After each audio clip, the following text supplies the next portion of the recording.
কাফের এবং মুমিন তার মধ্যে পার্থক্য সৃষ্টিকারী হচ্ছে সালাত। একজন হিন্দু আর একজন মুসলমানের মধ্যে পার্থক্য সৃষ্টিকারী হচ্ছে সালাত। যে মুসলমান সালাত আদায় করে না ওই মুসলমানের মধ্যে আরেকজন হিন্দুর মধ্যে কোনো পার্থক্য নেই, যেটা আমি আপনাদের সামনে উদাহরণ দিয়ে পরিষ্কার করেছি। তাহলে সালাত এত গুরুত্বপূর্ণ এই জন্যই যে ইসলামের মূল অংশই হচ্ছে সালাত। আমি যদি বলি ইসলামের অপর নামই সালাত, ইসলাম মানেই সালাত, তবুও ভুল হবে না। সালাত কি জন্য আল্লাহ সুবহানাহু ওয়া তাআলা মানুষের নিকটে এত কঠিন এবং এত কঠোরভাবে চান সেটাও বলবো। তার আগে আরো একটা জিনিস মনে রাখেন, সালাতের বিষয়ে সূক্ষ্ম। সকল ইবাদতের শর্ত আছে, শর্ত বাতিল হয়ে গেলে ইবাদত বাতিল, শর্ত নাই ইবাদত নাই। যাকাত আদায়ের জন্য শর্ত হচ্ছে নিসাব পরিমাণ সম্পদের মালিক হতে হবে। নিসাব পরিমাণ সম্পদের মালিক হতে পারেনি, যাকাত নাই, আদায় করতে হবে না।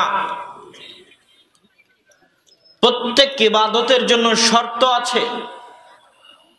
আপনাকে সিয়াম পালন করতে হলে সুস্থ শরীরের হতে হবে। অসুস্থ শরীর যদি হয়, চিরস্থায়ী রোগী যদি হয়, ফিদিয়া দিয়ে দিবে, সিয়াম পালন করা লাগবে না। শর্ত নাই, শর্ত বাতিল, তো ইবাদত আদায় করতে হবে না। বদল আছে, কাফফারা আছে, ফিদিয়া আছে, সবাই তবু সালাত আদায় করতে হবে। কিন্তু আদায় করার জন্য পবিত্র হতে হয়। পবিত্র হওয়ার জন্য পানি লাগে, পানি নাই, মাটি দিয়ে তায়াম্মুম করতে হয়, মাটি নাই। বিনা পানি বিনা তায়াম্মুমে সালাত আদায় করতে হবে। পানি নাই এই অজুহাতে সালাত বাতিল হবে না। তায়াম্মুমের মাটি নাই এই অজুহাতে সালাত বাতিল হবে না, যে সালাত আদায় করব না, এই অজুহাত কেউ দিতে পারবে না। পবিত্র পোশাক পরে সালাত আদায় করতে হয়। পবিত্র পোশাক যদি না থাকে অপবিত্র পোশাকে সালাত আদায় করতে হবে। কেউ দুনিয়াতে অজুহাত দিতে পারবে না যে আমার জামায় পেশাব লেগে আছে, কেমনে সালাত আদায় করি, এই অজুহাত সালাতের জন্য বাতিল। অন্য কোনো ইবাদতের ক্ষেত্রে অজুহাত চলতে পারে। এই শর্ত যদি অনুপস্থিত থাকে যে আমার জামা পরিষ্কার নয়, আমার জামা পবিত্র নয়, পেশাব লেগে আছে, এই শর্ত দিয়ে সালাত, এই অজুহাত দিয়ে সালাত বাতিল হবে না। সালাত আদায় করার জন্য দাঁড়িয়ে সালাত আদায় করতে হয়। দাঁড়িয়ে আদায় করা যায় না, বসে আদায় করতে হবে। বসে আদায় করা যায় না, শুয়ে আদায় করতে হবে। শুয়েও আদায় করা যায় না, হাত পা কিছু নড়ে না। হুঁশ বুদ্ধি যতক্ষণ আছে ততক্ষণ সালাত আদায় করতে হবে। আপনি কল্পনা করেন যে একজন মানুষের মধ্যে একসাথে এগুলো সব শর্ত যদি অনুপস্থিত থাকে, সব, ধরেন একজন মানুষ ইরাকের আবু গারিব কারাগারে অথবা আফগানিস্তানের গুয়ান্তানামো বে কারাগারে আছে, ওর ওখানে ওযু করার পানি নাই, তায়াম্মুম করার মাটি নাই, ওর কাছে পবিত্র পোশাক তো বহু দূরের কথা, কাপড়ই নাই, উলঙ্গ অবস্থায় আছে। তাহলে একজন মানুষ উলঙ্গ অবস্থায় আছে, কাপড় নাই। একজন মানুষ, তার কাছে ওযু করার পানি নাই, তায়াম্মুম করার মাটি নাই, কেবলা মুখী হয়ে সালাত আদায় করতে হয়। কেবলা চিনতে পারে না কোন দিকে কেবলা, তাহলে ও কেবলাও চেনে না। ওকে বসে দাঁড়িয়ে সালাত আদায় করতে হবে, দাঁড়াতে পারে না। বসে সালাত আদায় করতে হবে, বসতে পারে না। শুয়ে সালাত আদায় করতে হবে, হাত পা নাড়াতে পারে না, অচল অথর্ব অকেজো। অত্যাচারের কারণে অচল অথর্ব অকেজো হয়ে গেছে। সালাত আদায় করতে হলে সূরা ফাতিহা জানতে হয়, কোরআন জানতে হয়, আর কোরআনও জানা নাই, সূরা ফাতিহাও জানা নাই। এই অজুহাতে সালাত বাতিল হবে না যে আমার তো সূরা ফাতিহা জানা নাই, কেমনে সালাত আদায় করব, এই অজুহাতে সালাত বাতিল হবে না। সবগুলো শর্ত যদি অনুপস্থিত থাকে একজন ব্যক্তির মধ্যে, একজনের মধ্যে আলাদা আলাদা অবস্থাতেই সালাত আদায় করতে হবে। এইরকম ব্যতিক্রম ধর্মী ইবাদত হচ্ছে সালাত। সালাতের বিষয়ে আল্লাহ সুবহানাহু ওয়া তাআলা এবং রাসূল সাল্লাল্লাহু আলাইহি ওয়াসাল্লাম কেন এত জোরালো, এত কঠিন, এত কঠোর গুরুত্ব আরোপ করেছেন সালাতের জন্য, তার সবচেয়ে বড় কারণ হচ্ছে সালাত মানুষকে শয়তানের খপ্পর থেকে বাঁচতে সবচেয়ে বড় অবলম্বন, সবচেয়ে বড় ঢাল, সবচেয়ে বড় মাধ্যম, যে মানুষ শয়তানের ষড়যন্ত্র থেকে, মাকাইদ আশ-শায়াতিন, শয়তানের ষড়যন্ত্র থেকে বাঁচবে। এর চেয়ে বড় অস্ত্র পৃথিবীতে আর নাই সালাত ব্যতীত, শয়তানের ষড়যন্ত্র থেকে বাঁচার জন্য। রাসূল সাল্লাল্লাহু আলাইহি ওয়াসাল্লাম বলেছেন, মা মিন কারিয়াতিন, এমন কোন গ্রাম যেই গ্রামে বসবাস করে 3 জন মানুষ, যেই গ্রামে বসবাস করে মাত্র 3 জন মুসলমান, সেটা আফ্রিকার কোনো জঙ্গল হতে পারে, আটলান্টিক মহাসমুদ্রের অতল গহ্বরে হতে পারে, আমেরিকা ইসরায়েলের মতো ইহুদি খ্রিস্টান দেশে হতে পারে, মাত্র 3 জন মুসলমান আছে কোনো গ্রামে, কোনো শহরে, কোনো জঙ্গলে, কোনো মরুভূমিতে, আর তারা ওয়ামা উকিমাতিস সালাহ, আজান ইকামত দিয়ে সালাত কায়েম করে না, ইল্লাস্তাহওয়াদা আলাইহিমুশ শাইতান, তাহলে শয়তান তাদের উপর আক্রমণ করে, এমন ভাবে আক্রমণ করে যেমন ভাবে পালবিহীন ভেড়াকে নেকড়ে বাঘে আক্রমণ করে, ওইভাবে ওই ব্যক্তিকে শয়তান আক্রমণ করে। প্রথমত এই হাদিস বুঝার জন্য আপনাকে বুঝতে হবে যে শয়তানের অস্তিত্ব বাস্তব, কাল্পনিক নয়। শয়তানের অস্তিত্ব বাস্তব, কাল্পনিক নয়। শয়তানের অস্তিত্ব বাস্তব, কাল্পনিক নয়। পবিত্র কোরআন এবং হাদিসের পৃষ্ঠায় পৃষ্ঠায়, পাতায় পাতায় আল্লাহ সুবহানাহু তাআলা এবং তার রাসূল মানুষকে শয়তান থেকে বাঁচাতে চেয়েছে, শয়তান থেকে সতর্ক করতে চেয়েছে। আমেরিকা, ইসরায়েল, ভারত আপনার অত বড় শত্রু নয় যত বড় শত্রু আপনার সাথে থাকা শয়তান।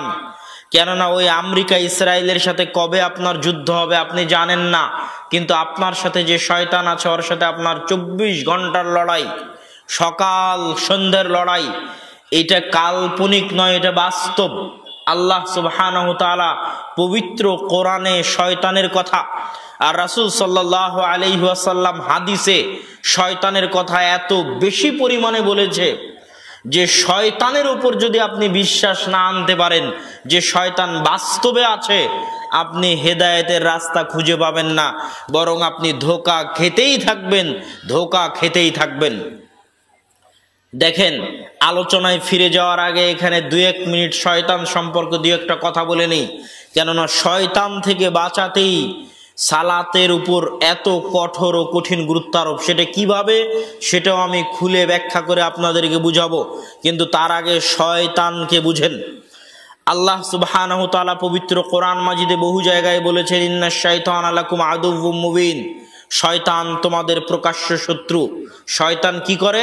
প্রত্যেকটা খারাপ কাজকে মানুষের সামনে ভালো করে পেশ করে। যুয়্যিনা লাহুমুশ শাইতানু মা কানু ইয়ামালুন, শয়তান তাদের সামনে তাদের কাজকে ভালো করে সুন্দর করে পেশ করে। আপনি যখন গান শোনেন তখন গান শুনতে যে ভালো লাগে, এটা আপনার ভালো লাগা নয়, এটা শয়তান আপনার কানে বসে আপনাকে ভালো লাগায়। এই ক্ষমতা আল্লাহ। আমেরিকা, ইসরায়েল, ভারত আপনার অত বড় শত্রু নয় যত বড় শত্রু আপনার সাথে থাকা শয়তান। কেননা ওই আমেরিকা ইসরায়েলের সাথে কবে আপনার যুদ্ধ হবে আপনি জানেন না, কিন্তু আপনার সাথে যে শয়তান আছে ওর সাথে আপনার 24 ঘন্টার লড়াই, সকাল সন্ধ্যের লড়াই। এটা কাল্পনিক নয়, এটা বাস্তব। আল্লাহ সুবহানাহু তাআলা পবিত্র কোরআনে শয়তানের কথা আর রাসূল সাল্লাল্লাহু আলাইহি ওয়াসাল্লাম হাদিসে শয়তানের কথা এত বেশি পরিমাণে বলেছে যে শয়তানের উপর যদি আপনি বিশ্বাস না আনতে পারেন যে শয়তান বাস্তবে আছে, আপনি হেদায়েতের রাস্তা খুঁজে পাবেন না, বরং আপনি ধোঁকা খেতেই থাকবেন, ধোঁকা খেতেই থাকবেন। দেখেন, আলোচনায় ফিরে যাওয়ার আগে এখানে 2-1 মিনিট শয়তান সম্পর্কে 2-একটা কথা বলে নেই। কেননা শয়তান থেকে বাঁচাতেই সালাতের উপর এত কঠোর ও কঠিন গুরুত্ব আরোপ। সেটা কিভাবে, সেটাও আমি খুলে ব্যাখ্যা করে আপনাদেরকে বুঝাবো, কিন্তু তার আগে শয়তানকে বুঝেন। আল্লাহ সুবহানাহু তাআলা পবিত্র কোরআন মাজিদে বহু জায়গায় বলেছেন, ইন্নাশ শাইতানা লাকুম আদুউম মুবিন, শয়তান তোমাদের প্রকাশ্য শত্রু। শয়তান কি করে? প্রত্যেকটা খারাপ কাজকে মানুষের সামনে ভালো করে পেশ করে। যুয়্যিনা লাহুমুশ শাইতানু মা কানু ইয়ামালুন। শয়তান তাদের সামনে তাদের কাজকে ভালো করে সুন্দর করে পেশ করে। আপনি যখন গান শোনেন তখন গান শুনতে যে ভালো লাগে, এটা আপনার ভালো লাগা নয়, এটা শয়তান আপনার কানে বসে আপনাকে ভালো লাগায়। এই ক্ষমতা আল্লাহ শয়তানকে দিয়েছে, কিন্তু এই ষড়যন্ত্র মানুষ ধরতে পারে না।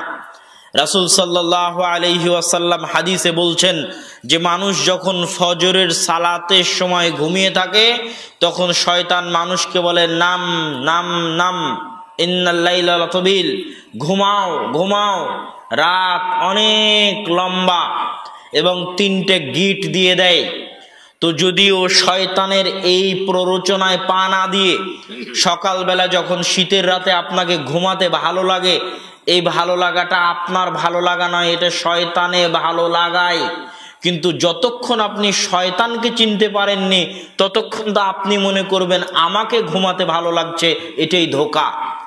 যতক্ষণ আপনি শয়তানকে বুঝতে পারেননি, শয়তানের অস্তিত্ব কাল্পনিক মনে করেছেন, বাস্তব মনে করেননি, ততক্ষণ আপনি মনে করবেন ঘুমাচ্ছেন তো আপনি আপনার আরামের জন্য। কিন্তু আজকে যদি আমার বক্তব্য শুনে বুঝতে পারেন যে শয়তান কাল্পনিক কোনো চরিত্র নয়, এটা একটা রিয়াল বাস্তব চরিত্র, এবং শয়তানের এই পাওয়ার, এই ক্ষমতা আল্লাহ দিয়েছে, এবং এই পৃথিবীটাকে আল্লাহ সুবহানাহু ওয়া তাআলা একটা গেমের মতো, ওই যে হাজারো যুবক আছে যারা গেম খেলে, এরা জানে যে গেম খেলতে গেলে ভিলেন না হলে গেম খেলে মজা নাই। ভিলেন থাকলেই তবে গেমে তার বিরুদ্ধে লড়াই করে মজা আছে। আল্লাহ আপনাকে পৃথিবীতে পাঠানোর সাথে সাথে আপনার জন্য ভিলেনও পাঠিয়ে দিয়েছে, শয়তানও পাঠিয়ে দিয়েছে। এটাই আপনার খেলা। আর আপনাকে সঠিক রাস্তা দেখানোর জন্য, সঠিক পথ দেখানোর জন্য নবী রাসূল কোরআন হাদিস দিয়ে দিয়েছে। এখন আপনি খেলেন, নবী রাসূল কোরআন হাদিসের কথা শুনে শয়তানের খপ্পর থেকে বাঁচার চেষ্টা করবেন, শয়তানের সাথে লড়াই করবেন, দিয়ে আল্লাহর বান্দা হবেন, না শয়তানের দাস, শয়তানের গোলাম, শয়তানের বান্দা হবেন। এটাই খেলা। কিন্তু এই খেলার কোনো টাইম টেবিল নাই, কোনো সময় নাই, কখন শেষ হবে পৃথিবীর কেউ জানে না। তো শয়তানের অবস্থাকে যদি আপনি কাল্পনিক মনে করেন ধোঁকায় পড়বেন। আপনার ফজরের সালাতের সময়ের ঘুম আপনার নয়। গান শুনতে ভালো লাগছে তাই শুনছি, ততক্ষণ শয়তানের ষড়যন্ত্র ধরতে পারবেন না, শয়তানের বিরুদ্ধে লড়াইও করতে পারবেন না, আর ইহকাল পরকাল উভয়টাই হারাবে। রাসূল সাল্লাল্লাহু আলাইহি ওয়াসাল্লাম বলছেন, ওই শয়তানের প্ররোচনায় পা না দিয়ে, যে শয়তানকে চিনে, শয়তানকে জানে, শয়তানকে কাল্পনিক মনে করে না, বাস্তব মনে করে, যে শয়তানের সাথে লড়াই করে ঘুম থেকে উঠে ওযু করে দোয়া পড়ে, ওর সকালটা হয় নাশীতান, চঞ্চল, ফুর্তিময়, শরীরে কোনো অলসতা কাজ করে না। আর যে শয়তানের প্ররোচনায় পড়ে ঘুমিয়ে থাকে, ফজর বাদ দিয়ে 8টা 9টায় 10টায় উঠে, ওর পুরো দিনটা কাটে অলসতায়, খাবিসান নাফস, অন্তরটা কলুষিত অবস্থায়, খাবিসান নাফস, কুকুর শ্রীগালের মতো অন্তরটা কলুষিত অবস্থায়, অলস অবস্থায় সারাদিন পার হয়। আর যদি শয়তানের সাথে লড়াই করে সকালে উঠে যায় তাহলে তিবান নাফস, অন্তরটা পবিত্র থাকে। আর নাশীতান, উৎফুল্ল পরিশ্রমী মেজাজে সারা দিন পার করে, তার সময়ে বরকত হয়। শয়তান যে কাল্পনিক নয়, বাস্তব, তার আপনাকে আমি কয়েকটা উদাহরণ দেই। হাদিসের পৃষ্ঠে পৃষ্ঠে, পাতায় পাতায় উল্টালে, কোরআনেরও পৃষ্ঠে পৃষ্ঠে, পাতায় পাতায় উল্টালে আপনি দেখবেন শয়তান, হাদিসও উল্টালে দেখবেন শয়তান। রাসূল সাল্লাল্লাহু আলাইহি ওয়াসাল্লাম বলছেন, মা মিন মাউলুদিন ইল্লা ওয়াশ শাইতানু ইয়ামাসসুহু, এমন কোন আদম সন্তান জন্মগ্রহণ করে না যে আদম সন্তানকে শয়তানে স্পর্শ করে না, শয়তানে টাচ করে না, এরকম কোন আদম সন্তান পৃথিবীতে জন্মগ্রহণ করেনি। যখন সে জন্ম নেয় প্রথমেই শয়তান টাচ করে, ফায়াস্তাহিল্লু সারিখা, আর শয়তানের টাচে ও চিৎকার করে কেঁদে ওঠে। সন্তান জন্ম নেওয়ার পর যে কেঁদে ওঠে, এটা শয়তানের আঘাতে কেঁদে ওঠে, এটা কাল্পনিক নয়। শয়তান বাস্তব, বাস্তব বাস্তবে শয়তানে টাচ করে, এই জন্য কেঁদে ওঠে। শয়তান কাল্পনিক নয়, বাস্তব। রাসূল সাল্লাল্লাহু আলাইহি ওয়াসাল্লাম বলছেন ইল্লা মারিয়াম ইবনুহা, তবে মারিয়াম এবং তার ছেলে ঈসাকে শয়তানে হাত লাগায়নি জন্মের পরে। মা মিনকুম মিন আহাদিন, তোমাদের মধ্যে এমন কেউ নেই যার সাথে তার কারিন থাকে না। কারিনুম মিনাল মালাইকা ওয়া কারিনুম মিনাশ শাইতান, সব সময় দুইটা বন্ধু থাকে। জন্মের পর থেকে প্রত্যেক মানুষের সাথে দুইটা বন্ধু থাকে। আমার সাথে আছে, আপনার সাথে আছে। এটা কাল্পনিক নয়, এটা বাস্তব। আপনি যখনই এটাকে বাস্তব বিশ্বাস করতে পারবেন তখন হেদায়েতের রাস্তা খুলে যাবে। আর যদি বাস্তব বিশ্বাস করতে না পারেন, হেদায়েতের রাস্তা কোনোদিন খুলবে না। সব সময় আপনার সাথে দুইজন বন্ধু থাকে, একটা হচ্ছে ফেরেশতা বন্ধু আর একটা হচ্ছে শয়তান বন্ধু। আপনার অন্তরে যত খারাপ কাজের পরিকল্পনা জাগে ওটা শয়তানে দেয়, আর যত ভালো কাজের পরিকল্পনা জাগে ওইটা ফেরেশতায় দেয়। আর এই শয়তানকে আল্লাহ এত ক্ষমতা দিয়ে রেখেছে, ইয়াজরি মাজরাদ দাম, মানুষের রক্ত কণিকা যেদিক দিয়ে চলাচল করে ওই প্রত্যেকটা জায়গার মধ্যে দিয়ে শয়তান চলাচল করতে পারে। রক্ত কণিকা যেই দিক দিয়ে চলাচল করে ওই প্রত্যেকটা জায়গার মধ্যে দিয়ে শয়তান চলাচল করে। এই জন্য ইসলামের যত দোয়া, যত নিয়ম, যত আদব, সবগুলোর সাথে শয়তানের সম্পর্ক। রাসূল সাল্লাল্লাহু আলাইহি ওয়াসাল্লাম বলছেন, যখন তোমাদের কেউ, এগুলো হচ্ছে সব শয়তান কেন্দ্রিক। আপনি হাদিস পড়বেন আর দেখবেন শয়তান। রাসূল সাল্লাল্লাহু আলাইহি ওয়াসাল্লাম বলছেন, আগলিকুল আবওয়াব, দরজা বন্ধ করো। ওয়াজকুরুসমাল্লাহ, দরজা বন্ধ করার সময় আল্লাহর নাম নাও। ফাইন্নাশ শাইতানা লা ইফতাহু বাবান মুগলাকা, কেননা শয়তান ওই দরজা খোলে না যেই দরজা আল্লাহর নাম নিয়ে বন্ধ করা হয়েছে। এটা কাল্পনিক নয়, এটা বাস্তব। এই প্রত্যেকটা হাদিস আপনি হাদিস পড়লেই দেখবেন শয়তান। ওয়াখাম্মিরু আনিয়াতাকুম ওয়াজকুরুসমাল্লাহ, তোমাদের পাত্র ঢেকে দাও আর আল্লাহর নাম নাও, বিসমিল্লাহ বলে পাত্র ঢাকো। যেই পাত্র বিসমিল্লাহ বলে ঢাকা হয়েছে ওই পাত্র শয়তানে খুলে না। মান আকালা, যে ব্যক্তি খায়, ওয়ালাম ইয়াযকুর ইসমাল্লাহ, আর আল্লাহর নাম না নেয়, ইয়াকুলু মাআহু শাইতান, তার সাথে শয়তানে খায়। এটা কাল্পনিক নয়, এটা বাস্তব। ইদা দাখালা আহাদুকুম ফি বাইতিহি, যখন তোমাদের কেউ বাড়িতে প্রবেশ করে, ওয়ালাম ইয়াযকুর ইসমাল্লাহ, কিন্তু আল্লাহ সুবহানাহু ওয়া তাআলার নাম নেয় না।